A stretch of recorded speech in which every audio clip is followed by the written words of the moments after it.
देख रहे हैं एनएनसी न्यूज। तो हमने सुप्रीम कोर्ट को पहले ही हमारा केस सुप्रीम कोर्ट में है। उस वक्त गवर्नमेंट ऑफ इंडिया के काउंसिल ने कहा था कि गवर्नमेंट ऑफ इंडिया ने अभी रूल्स नहीं बनाए हैं, तो इसलिए अभी इस पर कोई बहस करना बहुत जल्दी होगा।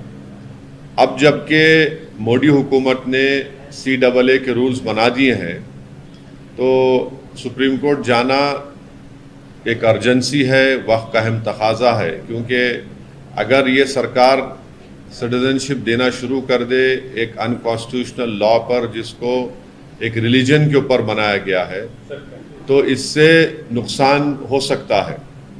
नुकसान ये है कि सुप्रीम कोर्ट मॉनिटर्ड एक NRC आसाम में हुआ जिसमें 19 लाख लोगों के नाम नहीं आए।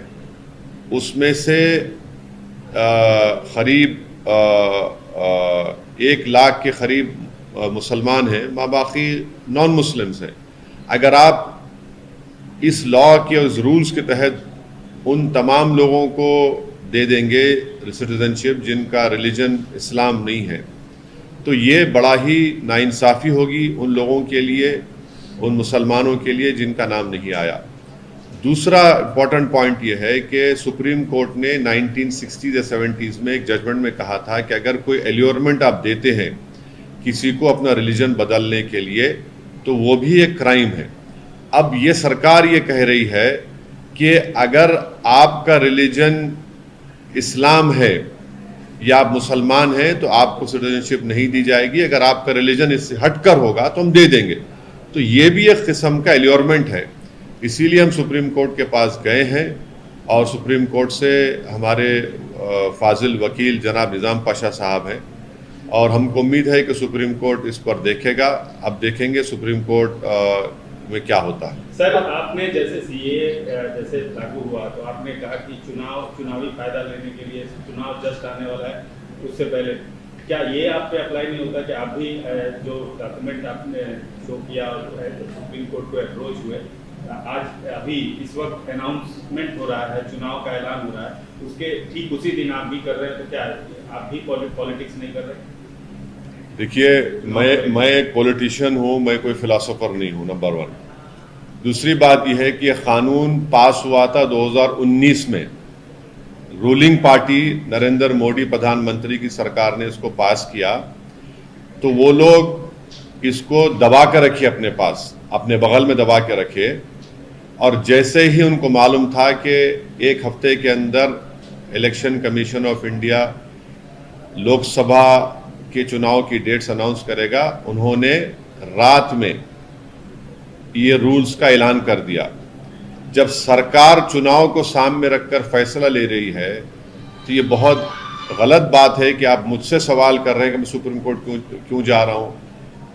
जब कोई रूल्स बनाती है सरकार तो मुझे सुप्रीम कोर्ट जाना पड़ेगा ना। मैंने तो उस कानून को लोकसभा में इस बिल को फाड़ा था, जिसको अनकॉन्स्टिट्यूशनल काला कानून कहा था, और इस बिल के जरिए, इस कानून के जरिए सरकार मुसलमानों को खास तौर से और गरीबों को स्टेटलेस बनाना चाहती है, और इस कानून को आपको NRC NPR से जोड़ के देखना है। तो सियासत तो नरेंद्र मोदी कर रहे हैं और इस तरह का कानून बनाकर। सर, NCR और NPR के साथ जोड़ हाँ, के देखा के ऊपर जो है आप झूठ फैला रहे हैं, आप राजनीति कर रहे हैं, आप डर पैदा कर रहे हैं। उनका कहना है कि जो आप बात बोल रहे हैं वो प्रोविजन CA के जो नोटिफिकेशन है, जो गवर्नमेंट का नोटिफिकेशन, उसमें नहीं है। उनका आरोप है कि आप जानबूझकर राजनीतिक फायदे मैं एक ही बात कह दी अमित शाह और नरेंद्र मोदी। क्या अमित शाह ने पार्लियामेंट में मेरा नाम लेकर नहीं कहा था कि देश में NRC NPR भी होगा? आपके कई टीवी चैनलों पर अमित शाह ने कहा था कि क्रोनोलॉजी समझिए, NPR NRC होगा। क्या बीजेपी ये कह दे कि आसाम में जो 19 लाख लोगों के नाम सुप्रीम कोर्ट मॉनिटर्ड NRC जो हुआ था, जिसमें 1600 करोड़ रुपए खर्चा किए गए और 50 लोगों ने सुसाइड कर लिया, उसमें हेमंत बिस्व शर्मा जो मुख्यमंत्री कह रहे हैं, वो कह चुके हैं कि जो नॉन मुस्लिम है उनको सिटीजनशिप मिल जाएगी। मुसलमान क्या करेगा? वो एक खौफ का माहौल पैदा कर रहे हैं। मैं नहीं कर रहा हूं। पहले तो सिटीजनशिप का कानून आप मजहब की बुनियाद पर क्यों बनाया? आपने बनाया इसको, गलती आपने की, जो राइट टू इक्वालिटी के खिलाफ है भारत के संविधान के, तो वो कर रहे हैं सब चीजें। इलेक्टोरल बॉन्ड्स के लेकर आप आवाज उठा रहे हैं, तो इस इलेक्शन में जिस प्रकार से इलेक्टोरल बॉन्ड्स का इशू उठा है, तो किसको फायदा होगा और किसको नुकसान होगा?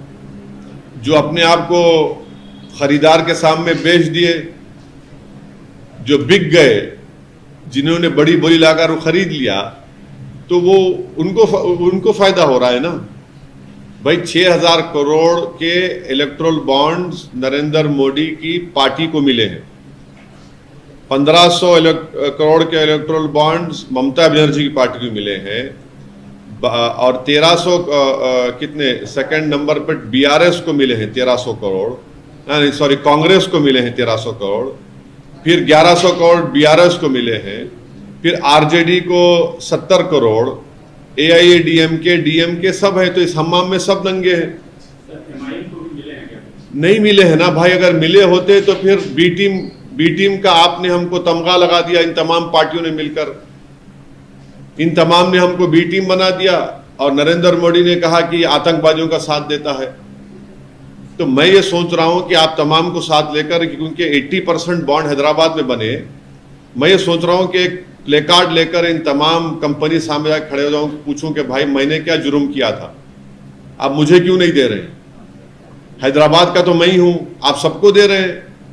तो ये इलेक्टोरल बॉन्ड जो बनाया गया है, इसमें आपको इलेक्टोरल बॉन्ड तो ऐसा नहीं देता ना कि बाज लोग जो है ना क्या बोलते हिंदी का, पुण्य का काम, पुण्यों का काम करते हैं, सदका करते हैं, उर्दू में बोलते, मैं मेरी अम्मा मर गई, मेरा बाप मर गया, मेरे दादा मर गए, चलो 100 लोगों को खाना खिला दो।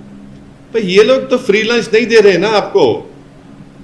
अगर कोई लॉटरी वाला 1200 करोड़ दे रहा है तो उसकी लॉटरी उड़ गई, समझे आप, क्योंकि वो दिया है। अगर कोई फार्मेसी कंपनी वाले 550 करोड़ रुपए दिए हैं तो सबको दवा लगाएंगे। अगर कोई इंफ्रा कंपनी वाला 1800 करोड़ दे रहा है तो भाई वो तो और प्रोजेक्ट लेगा। फ्री लंच तो है ही नहीं ना कोई भी। इसीलिए सुप्रीम कोर्ट ने उसको अनकॉन्स्टिट्यूशनल करार दिया। चुनाव से दिमाग में क्या ये बात रहेगी, वोटर्स के दिमाग में ये बात रहेगी कि जैसे वोटर्स के दिमाग में बात डालना पड़ेगा कि भैया आपके पैसे आप ही से लेकर पॉलिटिकल पार्टीज को दिए जा रहे हैं और उसका उनको फायदा मिल रहा है, तो ना आपको नौकरी मिल रही है। देश का जो डेमोग्राफिक डिविडेंड है वो नौजवान है, युवा है, उनको नौकरी नहीं मिल रही है। हमारे पास इतना पैसा नहीं है कि हम अपनी आर्मी को मॉडर्नाइज कर सकें, और पैसा नहीं होने की वह एक वजह है जिसके लिए अग्निवीर लाना पड़ा। मगर पॉलिटिकल पार्टीज को पैसा आ रहा है, देश के लिए पैसा क्यों नहीं है? फिर आप देखते जाइए कितने काम रुके हुए हैं। तो इसके लिए यकीनन नौजवानों को, देश की जनता को समझाना पड़ेगा कि कैसे ये काम किया जा रहा है। सर, चुनाव से ठीक पहले, जैसे चुनाव आज घोषित हो रहा है, बहुत सारी घटनाएं घट रही हैं। एक घटना आपके शहर हैदराबाद में कल शाम को घटी। पूर्व मुख्यमंत्री की बेटी को ईडी ने गिरफ्तार करके ईडी ले गई, और बीआरएस की तरफ से और पूर्व मंत्री केटीआर की तरफ से भी कई ऑब्जेक्शन किए गए। आपका क्या? नहीं, टीआरएस का वर्जन ये है कि उनका अरेस्ट गलत है और अभी कोर्ट में सुनवाई चल रही है। तो देखते हैं कोर्ट क्या फैसला करेगा। मेरी नेक तमन्नाएं उनके लीडर के